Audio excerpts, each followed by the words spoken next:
오늘 셋째 날 오신 여러분들을 환영하고 또 축복합니다.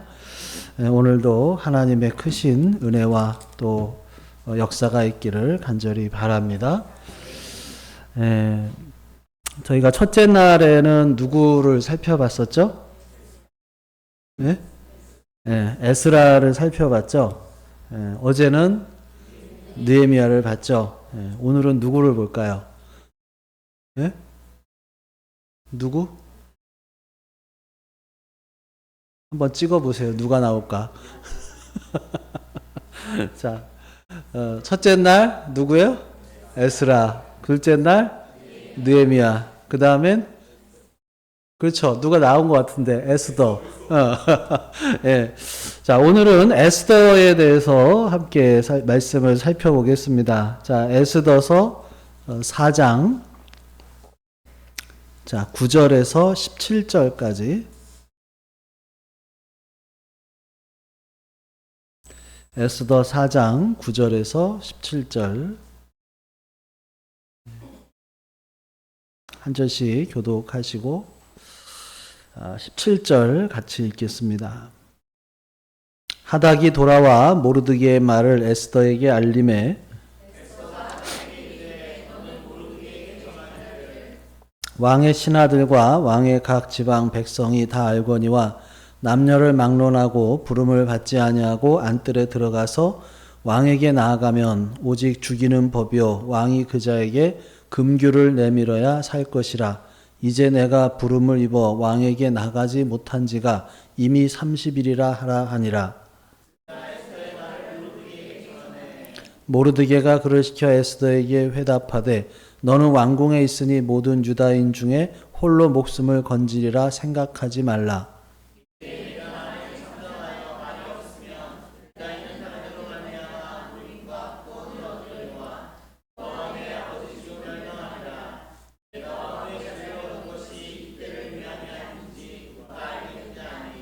에스더가 모르드게에게 회답하여 이르되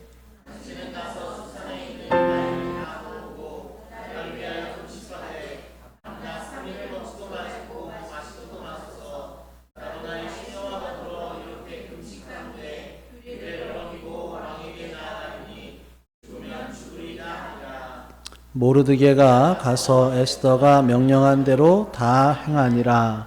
아멘. 자, 이 에스더서에는 수많은 반전의 이야기가 나옵니다. 예를 들어서 처음에는 굉장히 낮은 위치에 있던 이 모르드게라는 사람이 나중에는 왕의 다음 가는 높은 신분까지 올라가는 그런 반전이 일어납니다. 또 반면에 아주 높은 위치에 있던 하만은 마지막에 자기 가족과 함께 또 죽임을 당하는 그런 또 비참한 지경에 이르게 됩니다. 또 하만이 이 모르드게를 매달아 죽이기 위해서 세운 교수대 위에 결국 또 하만 자신이 죽게 되는 또 그런 일도 있어요. 자, 이렇게 에스더서 안에는 이 극적인 반전의 이야기들이 담겨져 있는데, 근데 에스더서의 최고의 반전의 이야기는 따로 있습니다. 유대인들을 모두 죽이려고 하는 날을 이 제비를 뽑게 되는데 그날이 오히려 유대인들에게 축제의 절기가 되죠. 그래서 그날을 이 제비 뽑은 날이라는 의미의 이제 부림절이라고 부르게 됩니다. 자, 그날은 원래 죽게 된 날인데 오히려 그날 구원을 받았을 뿐만 아니라 대적들을 멸망시켜서 그날이 곧 축제의 절기가 되었다라고 하는 것이죠. 자, 우리가 지금 살펴보고 있는 이 성경의 기도의 인물들이 3일 동안 우리가 봐왔었겠지만 어떤 사람들이냐면 어떤 시대의 사람들이에요? 이스라엘이 바벨론에 멸망하고 나서 포로기 때의 사람들이에요. 그러니까 이 배경을 잠깐 다시 말씀을 드리면, 자, 이스라엘이 바벨론 제국에 멸망을 하죠. 그래서 많은 사람들이 이 바벨론의 포로로 잡혀갔어요. 그런데 그런 강대국이었던 바벨론도 나중에는 페르시아 또는 바사라고 하죠. 이 페르시아에게 멸망을 당합니다. 그래서 이 바사왕, 페르시아 왕 고레스가 포로로 잡혀있던 유다 백성들을 이제 고국에 돌아가라고 하는 그 고레스 왕의 칙령을 내립니다. 그래서 1차, 2차, 3차에 걸쳐서 많은 유대인들이 다시 이제 가나안 땅으로 돌아오게 돼요. 그런데 그 중에는 보면은 고국으로 돌아오지 않고 그냥 또 포로가 되었던 땅에 그대로 남아있는 유대인들도 있었어요. 그 가운데 이제 오늘 본문에 나오는 모르드게와 에스더 같은 사람들이 있었던 거죠. 자, 그래서 여기까지 이 4장까지의 간단한 줄거리를 말씀을 드리면 이 바사왕이 이제 아하수에로인데 이 아하수에로가 그 수산성에서 궁전 이름이 수산성인데 거기에서 이제 큰 잔치를 베풀었어요. 근데 그때의 아하수에로 왕이 아내가 와스디라고 하는 아내인데 왕비인데 그 와스디를 이제 잔치에 오라고 했어요. 근데 이 와스디가 안 간다고 거절을 합니다. 그렇게 해서 결국에 어떻게 되느냐? 이 와스디가 왕비였다가 이제 쫓겨나게 돼요. 그러니까 그 후로 이제 새로운 왕비를 뽑게 되는데 그때 뽑힌 사람이 누구냐? 자, 유대인이었던 에스더죠. 에스더는 일찍이 부모님을 잃었기 때문에 사촌이 되는 모르드게가 자기 딸처럼 이렇게 키웠어요. 그 왕후가 될 때에도 국적을 말하지 않았기 때문에 이 왕은 뭐 에스더가 유대인인 것을 몰랐죠. 자, 그래서 당시에 또 이 왕의 총애를 받던 총리 대신인 하만이라고 하는 사람이 있었어요. 이 사람은 그 부귀 영화를 아주 많이 누리고 다녔던 사람이고 또 길거리에 지나가면 모든 사람들이 무릎을 꿇고 머리를 이 하만에게 조아렸어요. 그가 왕궁에 들어올 때는 당연히 모든 신하들이 이 하만에게 굽실굽실 거렸겠죠? 자, 그런데 유독 하만에게 절하지 않는 유일한 사람이 있었어요. 그 사람이 누구였을까요? 모르드게였어요. 이 모르드게가 누구예요? 왕후 에스더의 사촌 오빠이기도 하죠. 자, 그런데 하만은 이 모르드게가 자기한테 절하지 않은 게 몹시 괘씸했던 거예요. 그래서 이 모르드게가 어떤 사람인가 하고 뒷조사를 해본 거예요. 뒷조사를 해봤더니 이 모르드게가 보니까 유대인인 거예요.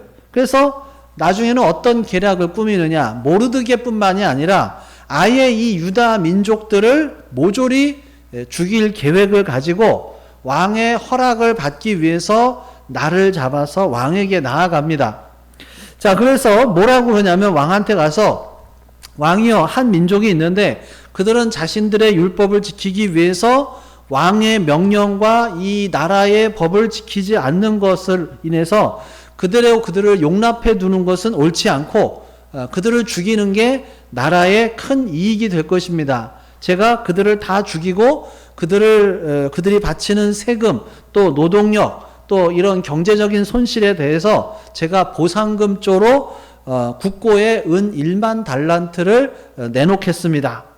자, 그러니까 왕이 어떻게 해요? 반지를 빼가지고 거기에다가 인을 쳐준 거예요. 당시에 왕이 이렇게 인을 치면은 이 변할 수 없는 법이 되는 거예요. 그러니까 하만이 의기양양해가지고 자, 그들의 달력으로 12월 13일에 모든 유대인들을 죽이고 그들의 재산을 몰수한다는 그 조서를 이 왕의 이름으로 만들어서 각 도에 보내서 이제 시행하도록 그렇게 명령을 내립니다. 자, 이 사실을 알게 된 유대인들은 통곡을 하죠. 자, 그래서 모르드게도 이 소식을 듣고 이 베옷을 입고 대궐 문 앞에까지 가서 이제 통곡을 합니다. 자, 그런데 자, 그것이 이제 4장 1절 2절의 내용이죠. 자, 4장 1절 2절 같이 읽어보겠습니다. 시작. 모르드게가 이 모든 일을 알고 자기의 옷을 찢고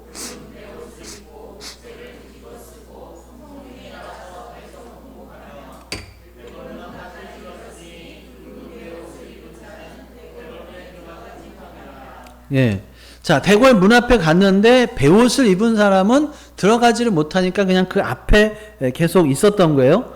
자, 그러니까 이 사실이 에스더 왕후에게 이제 전해진 거죠. 그래서 에스더 왕후가 급히 이제 내시였던 하닥을 불러서 자기 사촌 모르드게한테 무슨 일이 생겼는지를 알아보라고 보내는 거예요. 그 모르드게가 그 하만이 내린 그 조서를 이제 왕후한테 보여주면서 왕에게 나아가서 우리 민족을 구원해 달라고 그렇게 간구를 하라는 거예요. 자, 이 소식을 전해 들은 에스더가 깜짝 놀라면서 자기는 왕 앞에 나갈 수 없는 사정을 말해요. 그 내용이 이제 10절과 11절의 내용이에요. 자, 10절 다시 읽겠습니다. 시작. 에스더가 하닥에게 이르되 너는 모르드게에게 전하기를 11절 왕의 신하들과 왕의 각 지방 백성이 다 알거니와 남녀를 막론하고 부름을 받지 아니하고 안뜰에 들어가서 왕에게 나가면 오직 죽이는 법이요 왕이 그자에게 금규를 내밀어야 살 것이라. 이제 내가 부름을 입어 왕에게 나가지 못한 지가 이미 30일이라 하니라. 예. 자, 우리가 생각할 때는 뭐예요? 아내가 뭐 남편한테 나가면 그냥 나가면 되잖아요. 예? 엄마가 뭐 아빠한테 그냥 가면 되잖아. 근데 여기는 이제 왕궁이란 말이에요. 그러니까 왕궁의 법도가 있는데 그게 뭐예요? 남녀를 막론하고 왕이 부르지 않았는데 심지어는 자기 아내라 할지라도 왕이 부르지 않으면 함부로 나갈 수가 없다는 거예요. 함부로 나가면 그냥 죽는다는 거예요. 근데 죽지 않는 방법이 한 가지 있는데 그게 뭐냐면 이 왕의 금규, 이게 여러분들 그 뭐 옛날 이렇게 뭐 사극 같은 거 보면 이렇게 왕이 손에 뭘 이렇게 들고 있잖아요. 들고 있는데 이거를 이거를 규라고 또는 홀이라고 하는데 이거를 이제 내밀어 주면은 그 사람이 사는 거고 이걸 내밀지 않고 허락받지 않고 나왔는데 내밀지 않으면 그 사람은 죽는 거예요. 네. 그런데 지금 뭐예요? 에스더는 내가 부름을 입어서 왕에게 나가지 못한 지가 얼마나 됐다는 거예요? 30일. 그러니까 에스더가 누구예요? 왕비잖아요. 왕비인데 왕의 부름을 받지 못한 지가 왕비인데도 30일이나 지났다는 거예요. 이거는 어떻게 해석할 수가 있는 거예요? 왕의 사랑이 식었다. 에스더에 대한 왕의 사랑이 식었다는 거예요. 자, 그럴 때에 왕의 부름을 받지 않고 자기 맘대로 나가면 어떻게 된다는 거예요? 죽는다는 거예요. 왕비라 하더라도. 그러니까 자기는 그래서 지금 모르드게는 에스더한테 어떻게 하라는 거예요? 너는 지금 왕비니까 가서 왕한테 우리 민족을 살려달라고 구해라. 근데 에스더는 지금 뭐라는 거예요? 나 지금 나갈 수 없어요. 나 지금 나 왕이 나 부른 지 한 달이나 지났고 또 내가 함부로 맘대로 나갈 수도 없어요. 자, 그러니까 다시 모르드게가 하닥을 통해서 전합니다. 자, 13절 같이 읽겠습니다. 시작. 모르드게가 그를 시켜 에스더에게 회답하되 너는 왕궁에 있으니 모든 유다인 중에 홀로 목숨을 건지리라 생각하지 말라. 14절 이때 내가 만일 잠잠하여 말이 없으면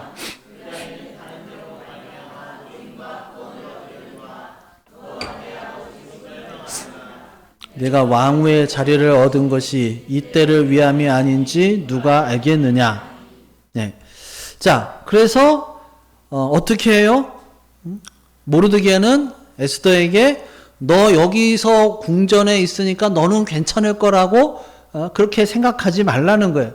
그러면서 네가 왕후가 된 것이 이때를 위함인 건지를 누가 알겠냐라고 하는 거예요. 자, 그래서 에스더가 어떻게 하느냐?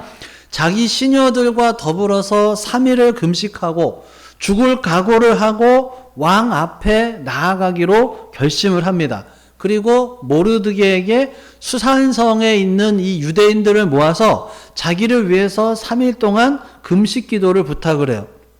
자, 이 소식을 들은 모르드게가 에스더의 말대로 유대인들을 다 모아놓고 3일 동안 그렇게 금식 기도를 합니다. 자, 여러분 금식을 하고 왕 앞에 나아간 이 에스더는 어떻게 되었느냐?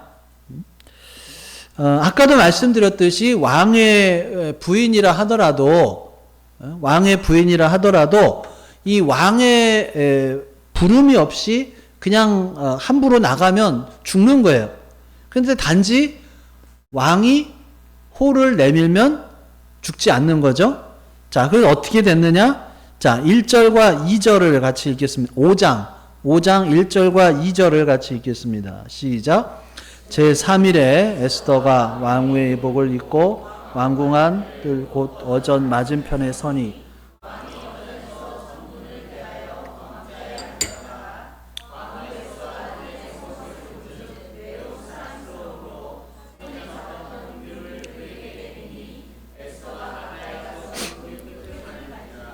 네.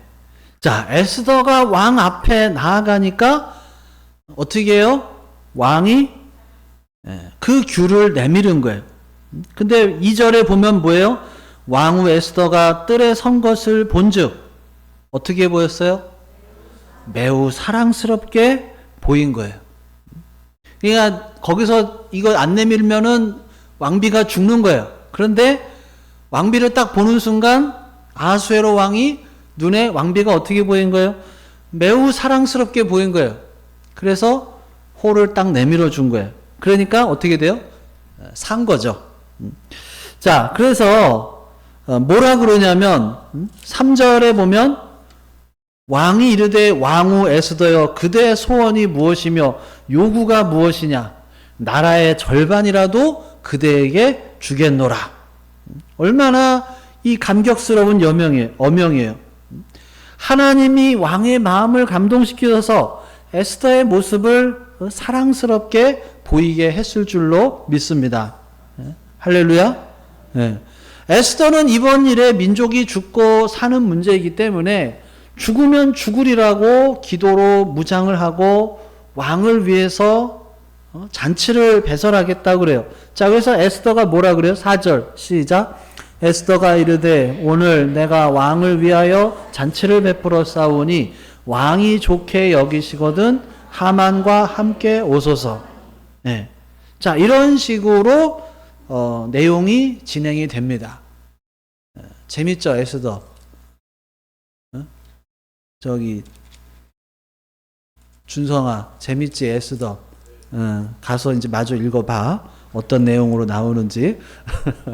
자, 이런 이 에스더서를 보면은 어떻게 보면 하나님의 이야기가 하나도 나오지 않아요. 그런데 우리가 읽으면서 보면 이 인생과 역사를 주관하시는 그런 하나님의 손길을 인정하지 않을 수가 없어요. 그리고 이 모든 일은 하나님이 역사하시는 이야기다라고 하는 것을 강력하게 보여주고 있습니다. 이런 반전의 드라마를 하나님께서 쓰신다는 거예요. 더 감동적인 것은 그 하나님께서 바로 우리의 아버지시다라고 하는 거예요. 하나님께서는 오늘도 우리들의 삶 속에 역사하시면서 우리를 위해서 놀라운 반전의 드라마를 쓰고 계시는 것을 믿을 수 있기를 간절히 바랍니다. 자, 그런데 우리가 반드시 또 기억해야 하는 중요한 사실이 있는데, 자, 하나님의 이 반전의 드라마는 그냥 하나님께서 일방적으로 일으키시는 것이 아니다라고 하는 거예요.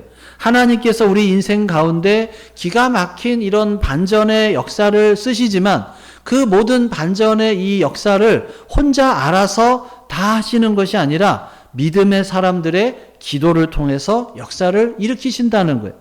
그러니까 에스더서에 나오는 이런 모든 일들, 또 우리들의 삶 속의 모든 일들이 어떻게 보면은 우연처럼 보일런지 모르지만 그냥 결코 우연히 일어나는 일들이 아니다라고 하는 거예요.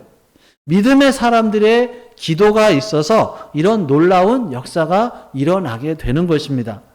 이 에스더서에 보면은 뭐 하나님이라든지 뭐 기도라는 말은 나오지 않지만 성경의 다른 어떤 책보다도 강력한 기도의 이야기가 바로 이 에스더서다라는 것을 우리가 알 수가 있는 거예요.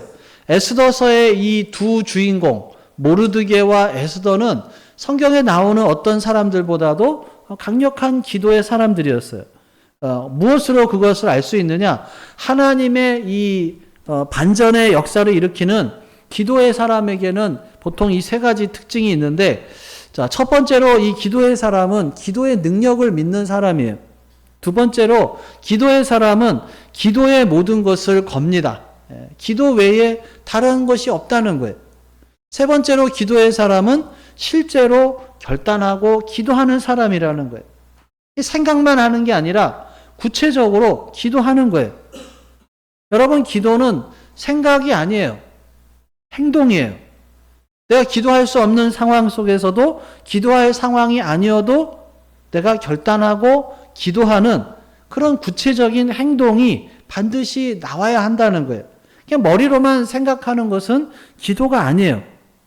자, 그래서 4장 16절 다시 거기 한번 읽어보겠습니다. 시작. 당신은 가서 수산에 있는 유다인을 다 모으고 나를 위하여 금식하되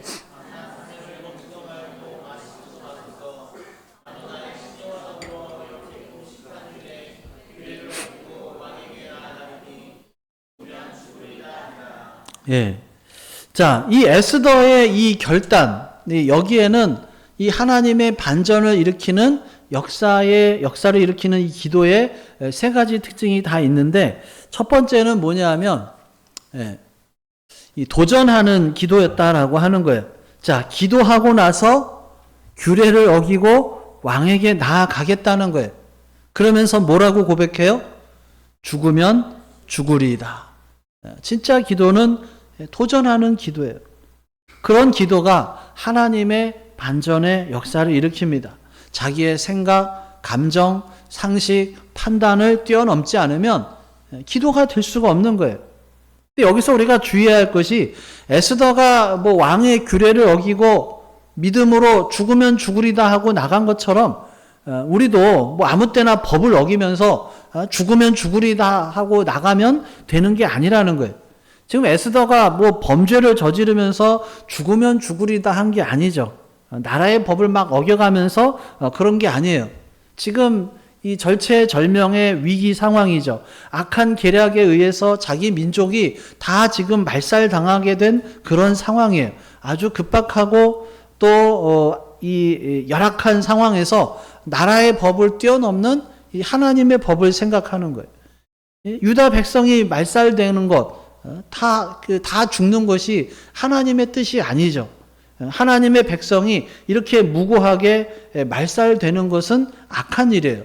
그래서 이때 죽으면 죽으리다 하고 나간 것이지 그냥 무조건 법을 어기면서 그런 건 아니다라고 하는 거예요. 또 하나 주의할 것은 이것도 해보고 저것도 해보고 안 되니까 어쩔 수 없이 그냥 뭐 기도나 한번 해보자 하고 마지막 수단으로 기도하는 것은 진정한 도전이 아니다는 거예요. 진짜 도전하는 기도는 정말로 주님께서 이루어 주실 것을 믿고 그대로 밀고 나가는 거예요. 하나님의 뜻은 유다 민족이 말살당하는 것이 아닙니다. 그 확신을 가지고 밀고 나아가는 거예요. 에스더를 보면 도전하는 기도 후에 어떻게 하겠다는 거예요? 왕에게 나가겠다는 거예요. 그러다가 죽게 되면 죽겠다는 거예요. 이러한 것이 하나님의 반전의 역사를 일으키는 기도, 도전하는 기도였다라고 하는 거예요. 자, 두 번째로는 힘쓰는 기도예요. 오늘 본문에 기도라는 말은 나오지 않는데 뭐 한다고 그래요? 금식한다 그래요. 이 금식이 뭐예요? 금식이 힘쓰는 기도의 어떤 전형적인 용어죠. 그냥 기도하는 게 아니라 금식하면서 기도하면서 힘쓰는 거예요.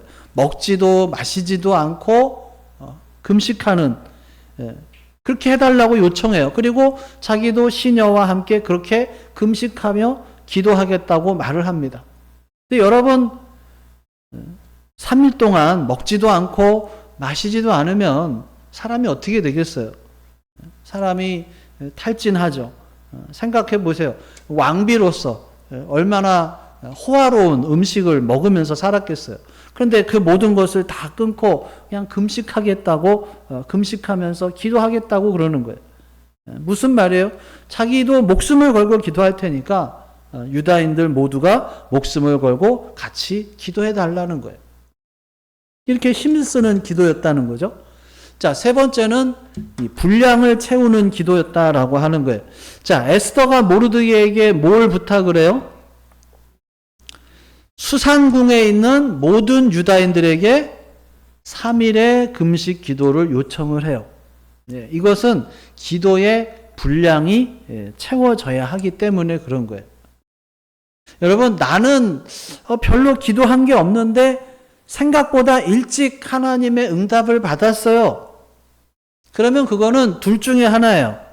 하나는 하나님의 어떤 주권적인 역사, 하나님의 일방적인 은혜 때문이고, 또 다른 이유는 내 주변에 누군가가 기도를 했기 때문에 그런 거예요. 이 기도의 분량이 있다는 거예요. 그래서 우리가 서로를 위해서 하는 이 중보 기도가 필요한 거예요. 또 교회의 중보 기도 사역이 그래서 또 중요한 거예요. 그래서 기도 제목이 있으면 기도해 달라고 해야 돼요. 혼자서만 이걸 어떻게 해야 되나 하고서 끙끙 앓고 그러지 말고 같이 기도해 달라고 알리라는 거예요. 같이 기도해 달라고. 그렇게 해서 기도의 분량을 채워야 되는 거예요. 여러분, 고등학생은 알려나? 비등점이라는 말 혹시 알아? 몰라? 쉽게 말해서 이제 어떤 끓는 점. 자, 물이 몇 도에서 끓죠? 100도에서 끓죠. 자, 온도가 아무리 높아도, 물이 아무리 뜨거워도 100도에 도달하지 않으면 물은 끓지를 않아요. 99도에서도 끓지를 않는다는 거예요. 100도가 돼야 끓습니다. 기도도 마찬가지죠. 우리들의 기도가 영적인 그 비등점에 끓는 점으로 올라가야 되는 거예요. 우리들의 기도의 분량이 채워져야 되는 거예요. 그렇지 않으면 하나님의 역사가 일어나지를 않는다는 거예요. 아니, 우리가 일어나도 우리가 그것을 알지를 못해요. 근데 필요한 만큼의 분량이 채워지면 그때부터 하나님께서 역사하시기 시작하십니다. 솔직히 하나님이 혼자서 못하시겠어요? 얼마든지 혼자서 어떤 기적도 일으킬 수 있는 전능하신 하나님이에요. 그런데 놀랍게도 우리들처럼 연약한 사람들의 기도를 통해서 역사하시는 것을 기뻐하신다라고 하는 거예요. 이게 얼마나 큰 은혜냐는 거예요. 이 은혜를 아는 사람들은 기도하기를 멈출 수가 없어요. 이 은혜를 모르니까 기도를 안 하는 것이죠. 이 은혜를 알면 기도를 안 할 수가 없어요. 하나님이 역사하시는, 이 역사하기 시작하는 이 분량이 얼마나 되는지를 우리는 뭐 정확하게 알 수가 없어요. 사람마다 다르고 경우마다 또 달라요. 얼마나 이 기도의 분량이 채워져야 하는 것인지, 이 영적인 비등점이 어느 정도 되는지 기도하는 사람은 그래도 알 수가 있어요. 기도하면 느껴요. 어떤 기도 제목을 놓고 간절하게 기도를 하다가 기도 시간을 마치고 일어날 때 뭔가 좀 아직 부족하다, 그렇게 느껴질 때가 있어요. 그러니까 아직 채워진 게 아니에요.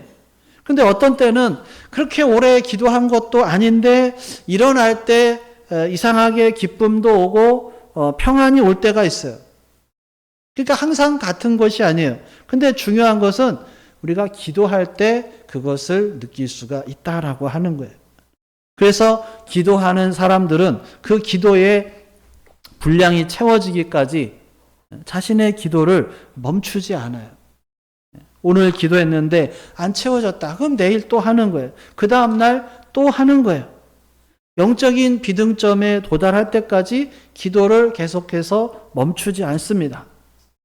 그뿐만 아니라 자기 혼자 기도하는 것이 아니라 다른 지체들에게도 중보 기도를 계속 요청을 하는 거예요. 그리고 자기도 다른 사람들 위해서 또 기도하는 거예요. 그들의 분량을 채워주는 거예요. 그들은 나의 분량을 채워주고 나는 그들의 분량을 채워주고 그렇게 기도의 공동체가 되어야 한다라고 하는 거예요. 우리가 기도의 분량을 채울 때 어떤 일이 일어나느냐? 전혀 응답될 것 같지도 않았고 또 그럴 기미조차 없어 보이던 그런 문제들에 대한 기도가 정말 거짓말처럼 응답되는 그런 역사가 일어나게 되는 것입니다. 이런 것이 영적인 비밀이고 하나님의 이런 반전의 역사가 일어나는 거예요. 여러분, 우리들에게는 하나님의 그런 반전의 역사가 필요하죠. 신앙인으로서 하나님의 그런 반전의 역사가 필요하지 않은 사람이 어디 있어요? 나는 뭐 그런 반전 없어도 돼요. 그런 사람이 어디 있어요? 다 필요하죠. 그렇기 때문에 이 분량이 채워질 때까지 영적인 비등점, 영적인 끓는 점에 도달할 때까지 기도를 멈추지 말고 계속해서 끌어올리면서 나아갈 수 있기를 간절히 바랍니다. 거의 다 도달했는데 그만둔다. 그럼 얼마나 안타까운 일이에요. 물이 끓기 직전인데 거기서 그냥 아예 안 끓으네 하면서 끄면 얼마나 안타까우냐는 거예요. 전 그런 생각도 해봐요. 비행기가 이렇게 날잖아요. 비행기가 이렇게 활주로 해서 막 하고 이렇게 나르는데 비행기도 이제 자기가 비행기인지를 모르는 거예요. 그래서 내가 비행기 맞나? 막 이러면서 가는 거예요. 비행기면 날라야 되잖아요. 근데 나를 생각을 안 하는 거예요. 언제 날라요? 어느 정도 속도가 돼서 그때가 돼야 이게 나를 거 아니에요. 근데 계속 가면서 비행기는, 물론 비행기는 이제 기계니까 그런 생각을 안 하겠지만 그런 생각을 상상을 해보는 거예요. 비행기가 자기 작은 활주로를 막 날아가고 있는데 내가 비행기 맞나? 왜 안 나르지? 이러다가 아이씨 난 비행기 아닌가 봐 하고서 그냥 딱 멈춰버리면 얼마나 안타까우냐는 거예요.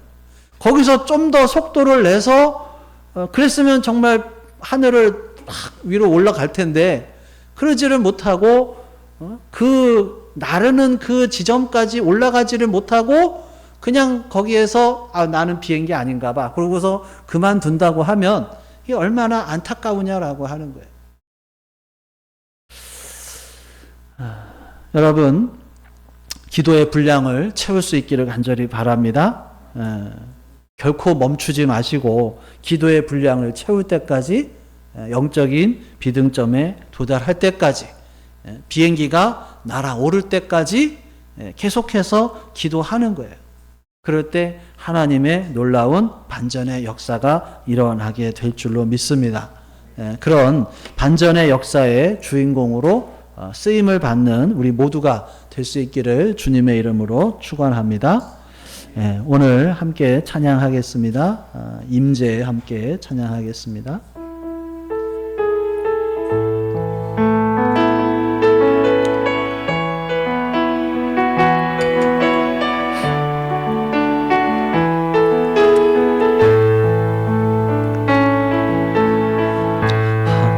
하늘의 문을 여소서 이곳을 주목하소서 주를 향한 노래가 꺼지지 않으니 하늘을 열고 보소서 이곳에 임재하소서 주님을 기다립니다. 기도의 양들과 하늘에 닿으니 주여 임재하여 주소서 이곳에 오셔서 이곳에 앉으소서 이곳에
함께 기도하겠습니다. 오늘 함께 나눴던 말씀 우리가 다시금 되돌아보면서 주님, 우리가 기도의 분량을 채우게 하여 주시옵소서. 기도의 분량이 채워질 때까지 포기하지 않게 하시고 또 기도의 분량을 계속 채워서 정말 기도가 거짓말처럼 응답되는 그러한 역사가 있게 하여 주시옵소서. 분량이 채워질 때까지, 영적인 비등점에 도달할 때까지, 정말 비행기가 하늘을 날아오르는 그때까지 우리가 기도를 멈추지 말고 계속해서 끌어올리며 나아가는 저희들 되게 하여 주시옵소서. 오늘 주신 말씀 생각하며 함께 기도하겠습니다. 주여 한번 부르고 통성으로 기도하겠습니다. 주여 아버지